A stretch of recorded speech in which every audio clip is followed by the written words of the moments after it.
Quando os ponteiros se encontram e que nós ouvimos as 12 badaladas.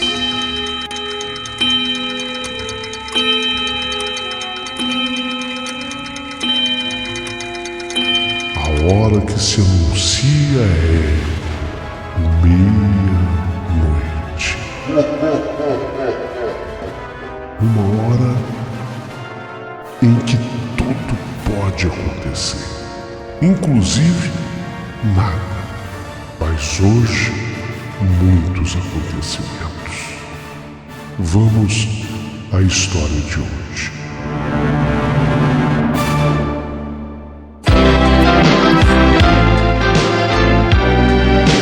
Rádio Emoção. Paulinho Boa Pessoa. A verdade de cada um.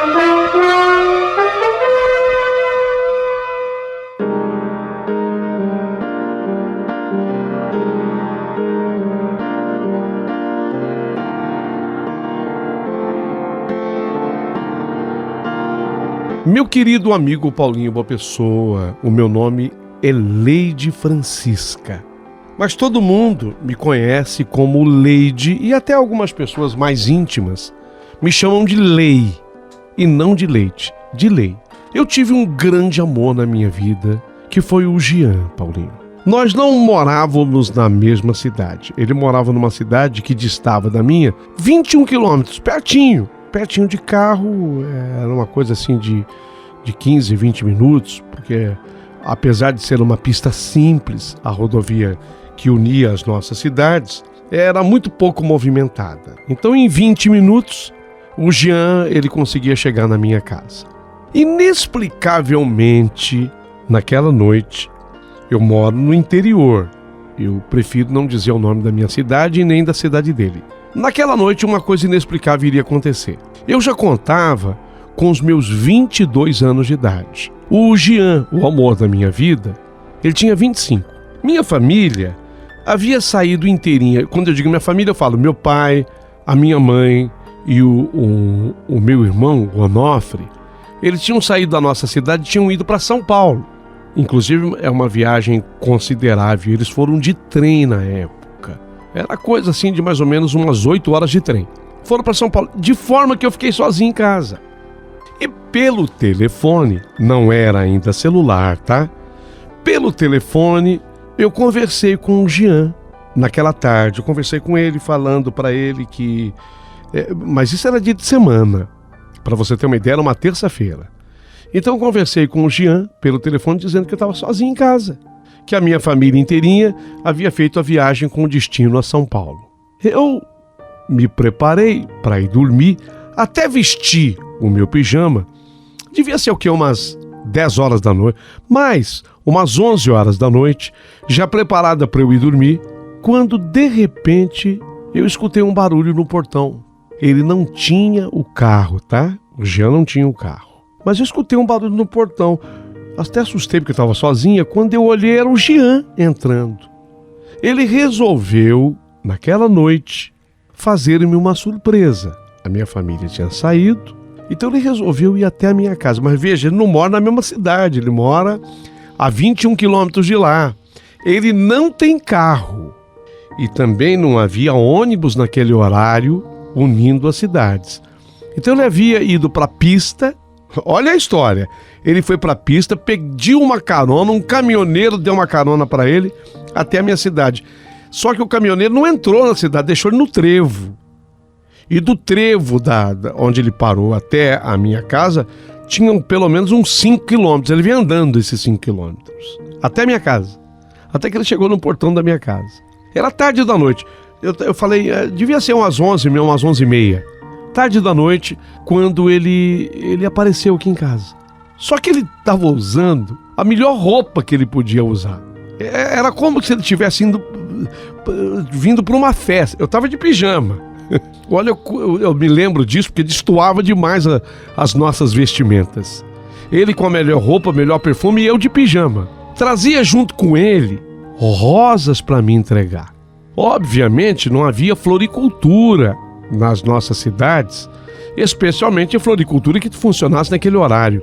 Então, nesse percurso que ele fez, dos 21 quilômetros e tanto da casa dele, mais 5 do trevo, andando a pé até a minha casa, ele foi entrando em jardim por jardim, foi colhendo uma rosa aqui, outra lá, tanto que o buquê misturou rosa vermelha, rosa branca, rosa amarela. Ele chegou em casa com um buquê de rosas. Não havia papel celofane, eram rosas juntas assim nas mãos, pelo menos umas 12, 13 delas, e me entregou de uma forma muito romântica. Eu as peguei e maravilhada, eu convidei o Jean para entrar.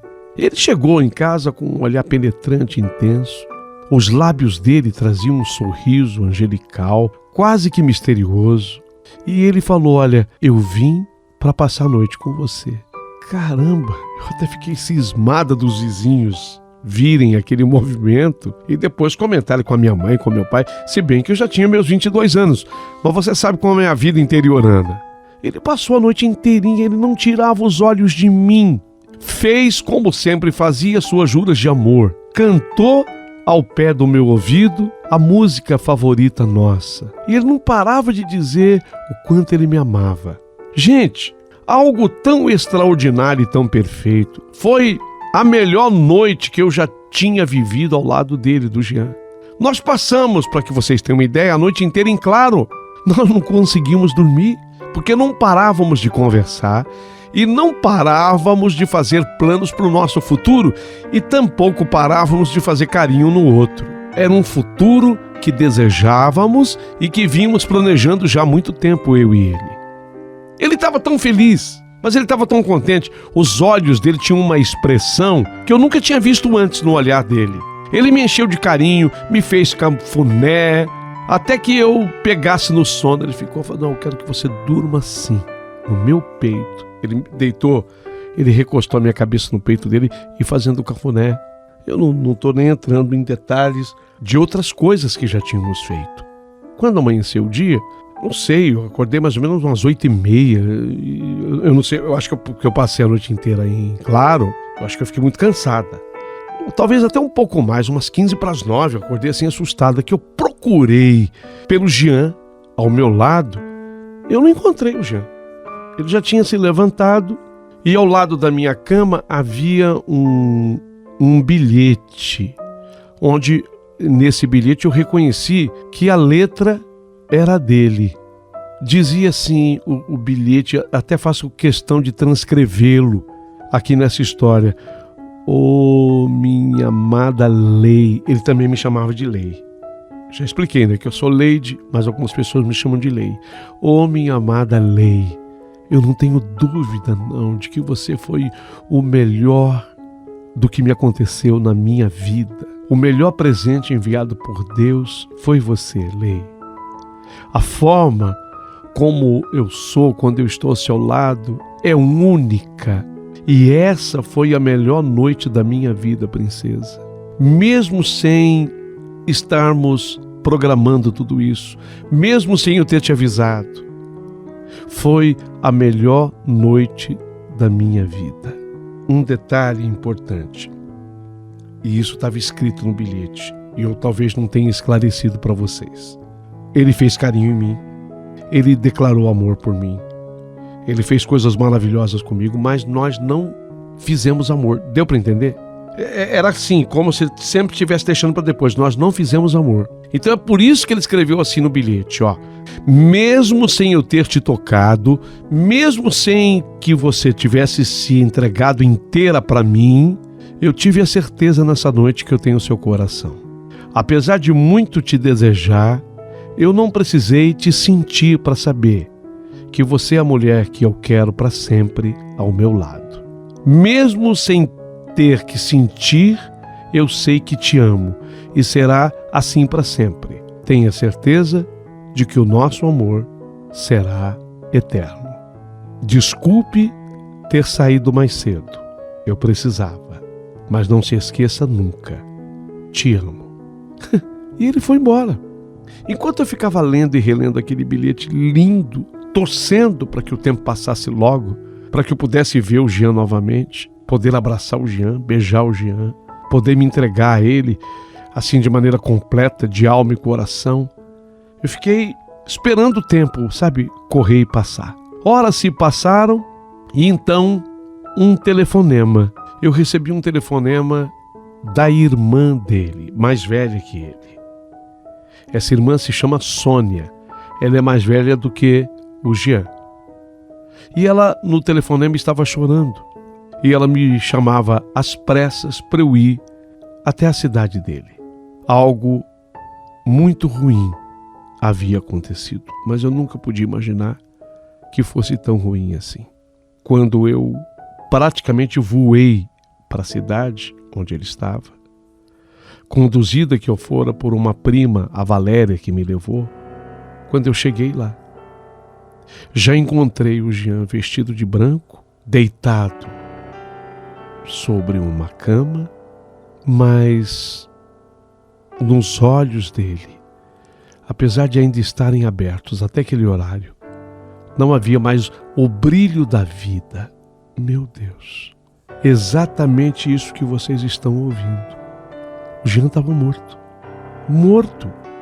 Eu me desesperei, a exemplo do que desesperada já estava a família dele, a irmã, a mãe, o pai, todo mundo desesperado. O pessoal da funerária já havia sido chamado, ele já havia sido trocado pelo próprio pai, é por isso que ele estava vestido de branco. Dali para frente ele foi arrumado num caixão e horas depois era sepultado. E aí eu comecei, depois dele sepultado, eu comecei a contar essa história. Óbvio, eu tinha que contar essa história do encontro, da ida dele na minha casa, do horário que ele chegou, da noite que passamos juntos, que nós não fizemos amor, mas ele ficou o tempo todo me acariciando, dando o seu carinho, dando a sua atenção, me elogiando. Escreveu o bilhete, a letra é dele, o bilhete está escrito e ficou como uma grande prova minha. Se bem que ainda assim tem gente que diz, mas você pode ter recebido esse bilhete em outra ocasião.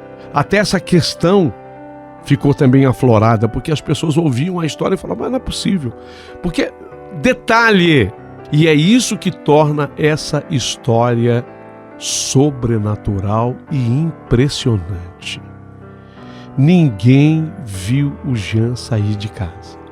A família do Jean não se deu conta da ausência dele.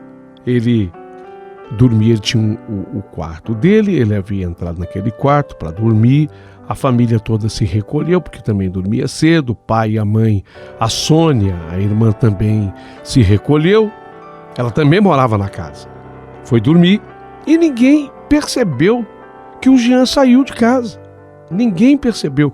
Só uma coisa contribuía com isso tudo, é que acharam no bolso do Jean uma chave da casa. Então ele pode ter aberto a porta e trancado a porta com aquela chave. Então ele saiu de onde ele morava, 21 quilômetros, conforme ele me contou, pegou carona com o caminhoneiro deixou ele no trevo, andou 5 quilômetros, se encontrou comigo, passou a noite comigo, inexplicavelmente eu dormi no peito dele, ele fazendo cafuné no meu rosto, eu dormi no peito dele. Quando eu acordei, porque a gente passou a noite inteira em claro, quando eu acordei quase 9 horas da manhã, ele não estava mais. Apenas encontrei o bilhete. Então eu não sei que horas ele saiu. Ele pode ter saído ainda de madrugada. Gente, isso tudo eu conto e fico com o corpo como eu estou agora, totalmente arrepiado. E as pessoas ficam boquiabertas, porque ninguém consegue explicar o que na verdade aconteceu. O Jean veio de fato passar aquela noite comigo, ou o Jean, essa é a grande questão, ou o Jean teria morrido e teria me feito a visita em espírito e em alma. Mas em espírito e em alma ele teria escrito um bilhete para mim. Detalhe, quando o corpo do Jean foi encontrado dentro do quarto dele sem vida, já apresentava sinais de enrijecimento, dando conta, de acordo com o laudo da necropsia que foi feita, isso na própria casa dele. Como a cidade é pequena, um médico amigo, Dr. Henrique, com o qual inclusive depois eu conversei, quando ele foi fazer o exame no corpo do Jean, ele disse, olha, ele já estava com o corpo enrijecido, dando sinais de que ele havia falecido já há um bom tempo. Gente, o que será que aconteceu? Essa é uma pergunta que não quer calar. Coincidiu? Meus pais viajaram para São Paulo, com meu irmão, eu estava sozinho em casa. E ele resolveu, de surpresa, me fazer essa visita. Tem esse detalhe, fazendo a coleta das rosas. Não havia floricultura. Ele fez a coleta das rosas pelo percurso. Rosa vermelha, rosa amarela, rosa branca, que ele juntou tudo assim nas mãos e me entregou. Essas rosas, inclusive, ficaram comigo. Depois, eu as levei e coloquei sobre o túmulo dele. Não é impressionante tudo o que aconteceu? Faz muito tempo que tudo aconteceu. Depois, eu acabei me casando com uma outra pessoa que eu fui conhecer depois e tive meus filhos. Mas eu sempre que conto essa história, as pessoas olham assim para mim e falam, poxa vida, mas que coisa, Leide, que coisa. É impressionante. Porque nós não ficamos com nenhuma certeza se realmente eu recebi fisicamente, porque ele estava lá comigo, tá? Eu toquei, ele me acariciou, nós trocamos carícias, até nos beijamos, ele me entregou as rosas, ele escreveu o bilhete, então ele estava lá. Mas será que vivo ou morto? Isso nunca teremos a certeza. A não ser pelo Dr. Henrique, que diz que pelo exame que ele fez na hora, com a experiência médica que ele tem, esse exame não foi feito em um hospital, foi feito na própria casa dele. Pela experiência que ele tem como médico, a morte já havia acontecido há algumas horas. Não é impressionante? Essa era a história que eu tinha para contar. Que tem amor, que tem mistério, que tem sobrenaturalidade. Agradeço a atenção de todos vocês.